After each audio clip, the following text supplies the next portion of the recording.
মুসলমান নাই ওর জবাই করে খাওয়া যাবে? ওই মৌলবীর পিছনে নামাজ হবে। আকীদা মজবুত করতে হবে বাবা, আকীদা আপনাকে শক্ত করতে হবে। অনেক মৌলবী বেরিয়েছে ভুং ভাং ফতোয়া দিয়ে মুসলমানকে বিভ্রান্তি করতে চায়। সবচাইতে বড় একটি মাসআলা আমাদের সমাজের মধ্যে রয়েছে, আপনাদের চাঁচলের মাটিতে হোক, পৃথিবীর যেখানে হোক, যেখানে আহলে ঈমান বসবাস করেন, মুসলমানরা বসবাস করেন, নবী পাকের জন্মদিন পালন করে কি করে না? জোরে বলতে হবে। এই বিষয়ে আমাকে একটু বলতে বলা হয়েছে। কিছু লোক ডাইরেক্ট বলে যে ইসলামের জন্মদিন পালন করা নাই, ইহুদি খ্রিস্টানদের চরিত্র বলে, কি বলে না? কি জন্মদিন পালন করা নবীর সুন্নাত। আপনি বলবেন কি করে হতে পারে? হাদিসটি আবু দাউদ শরীফের মধ্যে। কোন কিতাবের মধ্যে? জোরে বলেন। হাদিসটি আবু দাউদ শরীফের মধ্যে, রাসূল পাক মুসলিম শরীফের মধ্যে, সরি হাদিসটি মুসলিম শরীফের মধ্যে সহিহ হাদিস। রাসূল পাক সাল্লাল্লাহু আলাইহি সাল্লাম প্রত্যেক সোমবারে রোজা রাখছেন। সাহাবা জিজ্ঞাসা করছেন, ইয়া রাসূলুল্লাহ, আপনি প্রত্যেক সোমবারে রোজা কেন রাখেন? আপনার নবী সাল্লাল্লাহু আলাইহি সাল্লাম বলেন, ফিহি ওয়ালিদতু, এই দিন আমি জন্মগ্রহণ করেছিলাম, রোজা রেখে আমার জন্মদিন পালন করছি। একটু জোরে বলেন না সুবহানাল্লাহ। নবী বলছেন, ফিহি ওয়ালিদতু, এই দিন আমি জন্মগ্রহণ করেছিলাম, আমার জন্মদিন পালন করার জন্য আমি রোজা রাখছি। রোজা রেখে নবী মুস্তাফা জন্মদিন পালন করেছেন প্রত্যেক সপ্তাহ। তাহলে জন্মদিন পালন করা জায়েজ না নাজায়েজ? জোরে বলেন। রোজা রেখে জন্মদিন পালন করা নবী মুস্তাফার সুন্নাত। এখন প্রশ্ন হলো, নবী রেখেছেন জন্মদিন পালন করেছেন রোজা রেখে, আপনারা জন্মদিন পালন করছেন বিরিয়ানি খেয়ে। নবী রোজা রেখেছেন জন্মদিন পালন করেছেন রোজা রেখে, আপনারা জন্মদিন পালন করছেন মাংস ভাত খেয়ে। কথাটা আছে না নাই বাবা? তবে আরেকটি হাদিস আপনাকে শুনিয়ে দিই। মুসান্নাফে আব্দুর রাজ্জাকের মধ্যে হাদিস, মুসনাদে বাজ্জারের মধ্যে হাদিস, তাহজিবুত তাহজিব কিতাবের মধ্যে হাদিস, মাজমাউজ জাওয়াইদের মধ্যে বিশুদ্ধ সনদের হাদিস। রাসূলে কায়নাত সাল্লাল্লাহু আলাইহি সাল্লাম নিজের নবুয়তকে প্রকাশ্য করেছিলেন 40 বছর বয়স হয়ে যাওয়ার পর। 40 বছর পর আমার আপনার নবী নবুয়তের এলান করলেন, নবুয়তকে প্রকাশ্য করলেন। নবুয়তকে প্রকাশ্য করার পর আল্লাহর নবী সাহাবাকে একত্রিত করলেন, নিজের জন্মদিনকে কেন্দ্র করে একত্রিত করে দয়ার নবী মায়ের নবী একটি খাসি জবাই করলেন। খাসি জবাই করে আল্লাহর নবী সাহাবাকে খাইয়ে নিজের জন্মদিন পালন করলেন। আর একটু জোরে হবে না সুবহানাল্লাহ? নিজের মিলাদ পালন করলেন। এই হাদিস থেকে স্পষ্ট প্রমাণ হলো আমার নবী মুস্তাফা মাংস খাইয়ে জন্মদিন পালন করেছেন। তাহলে বুঝা কি গেল? জন্মদিন নবী পাকের মিলাদ পালন করা, রোজা রেখে পালন করা যায়, খাওয়া দাওয়ার মাধ্যমে পালন করা যায়। বিশ্ববিখ্যাত ইমাম ইবনে হাজার মক্কি রাহমাতুল্লাহ আলাইহি নিজের কিতাব ফাতাওয়া হাদিসিয়ার মধ্যে লিখতেছেন, যেটা সৌদি আরব থেকে ছাপা হয়েছে। কি লিখতেছেন? নবী মুস্তাফার জন্মদিনকে কেন্দ্র করে, মিলাদকে কেন্দ্র করে কুরআন তিলাওয়াতের মাধ্যমে, খাওয়া দাওয়ার মাধ্যমে, জিক্র আজকারের মাধ্যমে, দান সাদকার মাধ্যমে নবী মুস্তাফার মিলাদ পালন করা জায়েজ আছে, সওয়াব আছে। জোরে বলেন সুবহানাল্লাহ। জগৎ বিখ্যাত ইমাম জালালউদ্দিন সিয়ুতি রেকর্ডিং হচ্ছে, যদি কোনো মায়ের লাল আমার একটা রেফারেন্সকে ভুল প্রমাণ করতে পারে 1 লক্ষ টাকা তাকে পুরস্কার দেওয়া হবে।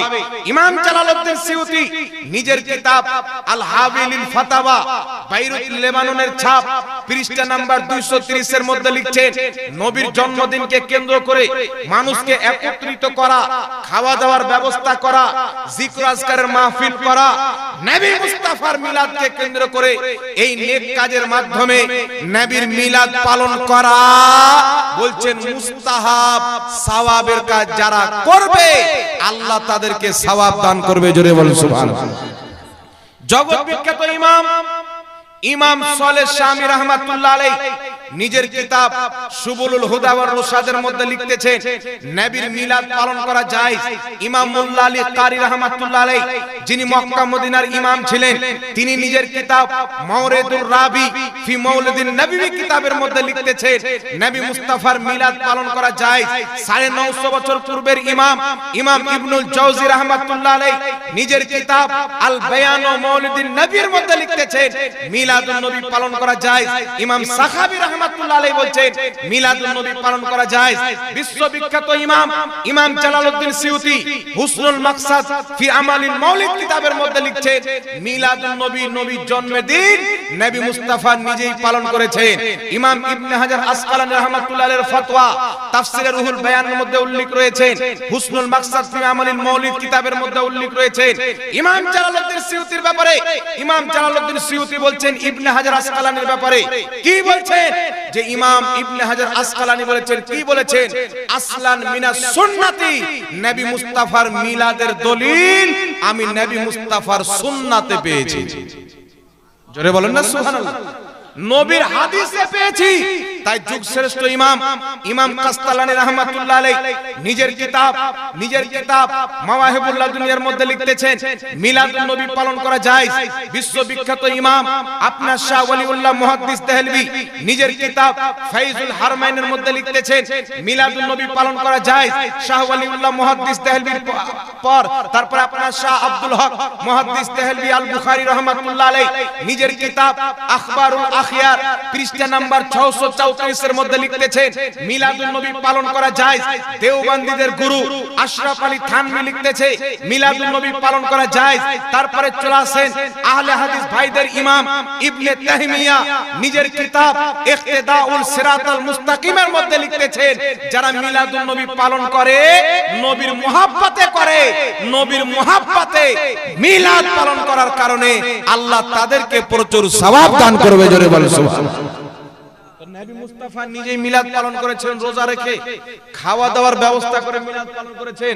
এখন আপনারা বলেন যে কাজ নবী নিজে করেছেন ওই কাজকে কোন মৌলবি যদি বিদআত বলে ও তো নিজে বিদআতি।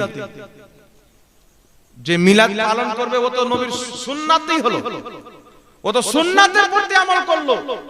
যে সুন্নাতকে বিদআত বললো ওই তো জাহান্নামী হলো না। কি বলেন বাবা? আরেকটা এখানে কথা বলে দিই আপনাকে, কিছু মৌলবি বেরিয়েছে বলছে ইসলামে দুটি ঈদ ছাড়া অন্য ঈদ নাই। মৌলবীর তলা কমতি আছে। কথা বুঝছেন কি বুঝেন না বাবা? মৌলবি সাহেব বাড়িতে একটা বৌমা এসে তো পানি আনতে গিয়ে কলসিতে আঙুঠি পড়ে গেছে। তো বৌমা খাটু, হাতটা ছোট, হাত ভরছে, বলছে মা কলসির তলা নাই। শাশুড়ি মা হাত ভরে তুলল, বলছে বেটি কলসির তলা আছে, তোর হাত অদ্ভুত লম্বা নাই। বুঝতে পারছেন? তো কিছু মৌলবি আছে তারা বলতে চায় ইসলামের দুটো ঈদ ছাড়া অন্য ঈদ নাই, এ বেটার তলা নাই। ইবনে মাজাহ শরীফের মধ্যে হাদিস, রাসূল পাক সাল্লাল্লাহু আলাইহি সাল্লাম বলছেন যে সমস্ত দিনের সরদার হলো জুমার দিন। কেন?